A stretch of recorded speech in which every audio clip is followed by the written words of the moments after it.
വഖഫ് bill ലോകസഭയിൽ പാസ്സായ സമയത്ത് Indian national കോൺഗ്രസിൻ്റെ സുചിന്തിതമായ അഭിപ്രായങ്ങളൊക്കെ തന്നെ അവിടെ രേഖപ്പെടുത്തി കഴിഞ്ഞിട്ടുണ്ട്.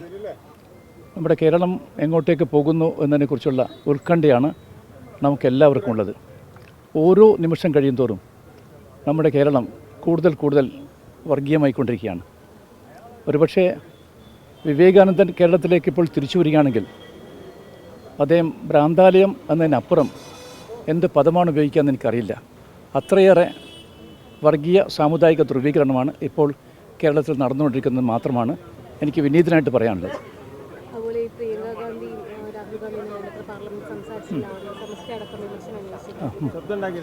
അതേക്കുറിച്ചിട്ട് വളരെ കൃത്യമായിട്ട് സംഘടനാ ചുമതലയുള്ള ജനറൽ സെക്രട്ടറി ശ്രീമാൻ KC വേണുഗോപാൽ പറഞ്ഞു കഴിഞ്ഞിട്ടുണ്ട്. അതിലപ്പുറം എന്തെങ്കിലും ഒരു പ്രസ്താവന ഞാൻ നടത്തേണ്ടതായിട്ടില്ല. വളരെ കൃത്യമായിട്ടും എല്ലാവർക്കും ബോധ്യപ്പെട്ട ഒരു പ്രസ്താവനയാണ് ആ പ്രസ്താവന. ഈ വഖഫ് ബില്ലിന്റെ പേര് പറഞ്ഞ് മുൻപ് വിഷയത്തിന്റെ ചൂണ്ടിക്കാട്ടിയ എന്തെങ്കിലും വർഗീയ ധ്രുവീകരണത്തിന് ശ്രമങ്ങൾ ഞാൻ പറഞ്ഞല്ലോ, വർഗീയ ധ്രുവീകരണം തന്നെയാണ് നടക്കുന്നത്, കേരളത്തിൽ നടക്കുന്ന അതാണ്. ഒരിക്കലും നടക്കാൻ പാടില്ലാത്ത രൂപത്തിലാണ് കാര്യങ്ങൾ പോകുന്നത്.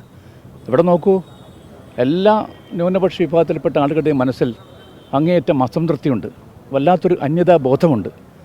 ഏറ്റവും ഒടുവിൽ നമുക്കറിയാം, ക്രൈസ്തവ സമുദായത്തിൽപ്പെട്ട ഒരു വൈദികനെയാണ് ജബൽപൂരിൽ വെച്ച് ക്രൂരമായ മർദ്ദനത്തിന് വിധേയമാക്കിയത്. അതുപോലെ മണിക്കൂർ ഇപ്പോഴും കത്തിക്കൊണ്ടിരിക്കുകയാണ്. അവിടെയും ന്യൂനപക്ഷ വിഭാഗത്തിനായിട്ടുള്ള അറ്റാക്കാണ് നടന്നുകൊണ്ടിരിക്കുന്നത്.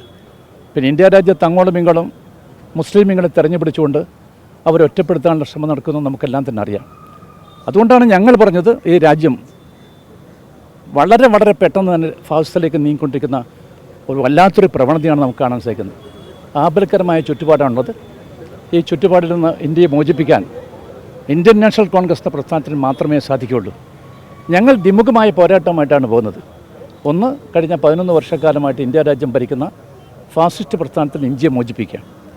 അതോടൊപ്പം ശ്രീ പിണറായി വിജയൻ്റെ നേതൃത്വത്തിലുള്ള കഴിഞ്ഞ 8 വർഷത്തിലേറെയായി ഭരിച്ചുകൊണ്ടിരിക്കുന്ന ദുർഭരണം, ആ ഭരണവും ഒരു ഏകാധിപത്യ സ്വഭാവമുള്ള ഭരണമാണ്. ഈ രാജ്യം കണ്ട ഏറ്റവും ജനവിരുദ്ധമായ സർക്കാരാണ് ആ സർക്കാരിൻ്റെ പോരാട്ടം. ആ പോരാട്ടത്തിന് തുടക്കം കുറിക്കാനുള്ള മലബാറിലെ ഞങ്ങളുടെ ശക്തമായ ചുവടുവെപ്പായിട്ടാണ് ഞാൻ ഈ ജില്ലാ കോൺഗ്രസ് കമ്മിറ്റി ഓഫീസിൻ്റെ ഔപചാരികമായ ഉദ്ഘാടനം ഞാൻ നോക്കിക്കാണുന്നത്. ഇത് കേവലം സിമെൻറ്റിലും കമ്പിയിലും ഉണ്ടാക്കിയ ഒരു സൗധമായിട്ടല്ല ഞങ്ങൾ കാണുന്നത്.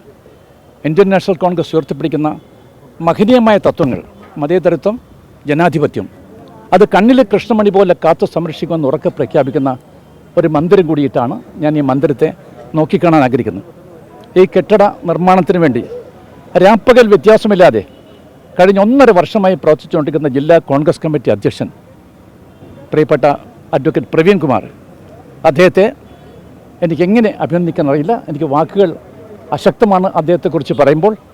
അത്രയേറെ നേതൃത്വപരമായ പങ്കാളിത്തം വഹിച്ചുകൊണ്ട് ഇച്ഛാശക്തിയോടുകൂടി തന്നെ എത്രയും മനോഹരമായൊരു സൗധം ഇന്ത്യൻ നാഷണൽ കോൺഗ്രസിൻ്റെ ആസ്ഥാനമായിട്ട്, അത് കേവലം കോഴിക്കോട് ജില്ലാ കോൺഗ്രസ് കമ്മിറ്റിയുടെ ആസ്ഥാനമല്ല, മലബാറിലെ കോൺഗ്രസിൻ്റെ ആസ്ഥാനമായിട്ടാണ് അത് മാറാൻ പോകുന്നത്.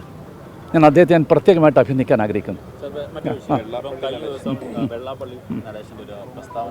മലപ്പുറം ജില്ലയെ പൂർണ്ണമായിട്ടും അപമാനിക്കുന്നതായിരുന്നു. അതിനെതിരെ വ്യാപകമായിട്ടുള്ള പ്രതിഷേധം ഉയരുന്നുണ്ട്. ഇത്തരത്തിൽ ഉത്തരവാദിത്തപ്പെട്ട ഒരു നേതാവിന്റെ ഭാഗത്തു നിന്ന് ഇത്തരം പരാമർശങ്ങൾ ഒഴിവാക്കേണ്ടതായിരുന്നില്ല, അല്ലെങ്കിൽ ഇത്തരം സംഭവങ്ങൾ SNDP യോഗം ജനറൽ സെക്രട്ടറി ആയിട്ടിരിക്കുന്ന ഒരു മനുഷ്യൻ്റെ ഭാഗത്തു നിന്ന് അത്തരമൊരു പ്രസ്താവന ഉണ്ടാക്കി അത്യന്തം നിർഭാഗ്യകരമാണ്. അദ്ദേഹം ശ്രീനാരായണ ഗുരുദേവനെ പഠിക്കാൻ ശ്രമിക്കണം. ആദ്യം ആരാണ് ഗുരുദേവൻ എന്ന് പഠിക്കണം, ആ ഗുരുദേവൻ്റെ തത്വങ്ങൾ എന്താണെന്ന് പഠിക്കണം. അത് കഴിഞ്ഞ ശേഷം മാത്രമേ അദ്ദേഹം ഇത്തരം പ്രസ്താവന നടത്താൻ പാടുള്ളൂ എന്നാണ് എൻ്റെ വിനീതമായ അഭിപ്രായം. അദ്ദേഹത്തിന് ഒരു പ്രസ്താവന മാത്രമല്ല, ഇത് ഒറ്റപ്പെട്ടതല്ല. അദ്ദേഹം എപ്പോഴും ഈ രാജ്യത്തിൽ വിഭാഗീയതയുടെ ശബ്ദമാണ്. അദ്ദേഹത്തിൻ്റെ എല്ലാ പ്രസ്താവനകളും നമുക്ക് കേൾക്കാൻ സാധിക്കുക. ഇതൊന്നും നാട്ടിൽ അംഗീകരിക്കാൻ സാധ്യമല്ല.